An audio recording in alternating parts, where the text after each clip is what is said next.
In the first two parts, I mentioned how body structure impact which muscles responds more easily to training and which muscles will be dominant or more likely lagging. I also talked about exceptions. Like I gave the example of Arnold, who has long limbs, short torso, but a very dominant biceps, which should be the opposite of what that body type should promote. Now, the reason is that from a very young age, Arnold really emphasized biceps training. So he had a lot of experience to build that strong connection with his biceps. He said basically having lots of practice contracting that specific muscle.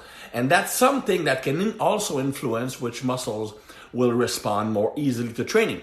The more you have experience utilizing a certain muscle, either through training or physical labor job or sport you played as a kid, for example, and the early on that experience comes from, the more likely you will be to be efficient at recruiting that muscle. For example, my ex-girlfriend worked from a very young age on a farm, and her traps, biceps, and back grew at nothing because she was so used to using those muscles. Hockey players tend to have legs that grows very, very easily because of their experience training them. So that's another factor involved in which muscles respond to training.